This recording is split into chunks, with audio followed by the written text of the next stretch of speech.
بسم الله الرحمن الرحیم. السلام علیکم. دې ویډیو سره زه د پښتنو سره دوه خبرې کول غواړم. څه پښتانه الکان او څه ملایان ما وکتل چې دا ویډیوګانې کوي او ما د پاره ډېره سپکافلي استعمالوي.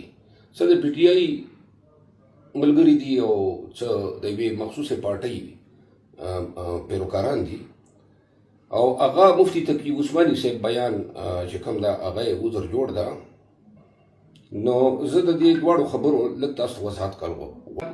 کسان لګیا دي ویډیوګانې تقي عثماني صاحب ته دا ولې ویلي دي چې کور نه جهاد شروع کړه. نو مولانا تقي عثماني صاحب یو عالم دی، یو معزز دی.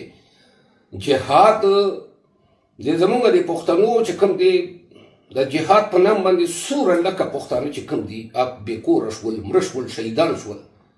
نو لہذا او دا چې کوم زمونږ پښتونخوا کې لګیا دي، دا ستا وطن کې چې لګیا دي او دا خلق تباه شول، برباد شول، په دغه جهاد هغه نه جوړېږي فتوا.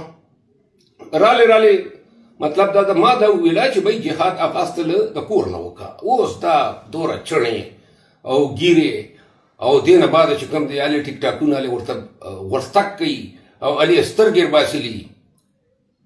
نو زه تاسو ته دا وایم، زه د پارټۍ هم تاسو پېژنم او تاسو مونږ سترګې مخکې هم باسلي دي. په لکه الیکشن کې مو را سره خبرې کولې که نه، جواب مې هم درکړ او یخ مې هم کړو. او دا زه درته وایم، دا ته خبره کوې، ته عالم یې چې ته وایې چې بھائی چې ملا د کور نه آغاز کوي نو بیا نکاح ته به هم ښځې نه مخکې به ملا ورلېږي. نو دا ملا نکاح چې څوک کوي هغه به هم ملا ورلېږي. دا خبرې عالم ته هغه ورکوي، دا تا هغه دا دلیل ده. نو لہذا دې ته مې مه مجبوره وه چې بیا جواب دې ستا دا غټ ګډور لیډر ته ورکړمه او یو داسې بیا درته بجاو کړمه چې بیا به مخ چاته ښکاره نه کوي. تقي عثماني صاحب احترام کوم، عالم دی او مطلب دا د یو په دلیل مې خبره کړې وه. او که چیرې بې توله او که څه ځان ګڼئ چې تاسو صحیح نو تاسو ما لیدلي یې او ما ته د پوندو نه مو پېژنمه. د دغې پارټۍ خلکو ته وایم کلار کښېنې او که نه کښېناستېدلې په خدای مې د قسم دا خپل لیډران ورباندې بجاو کوي.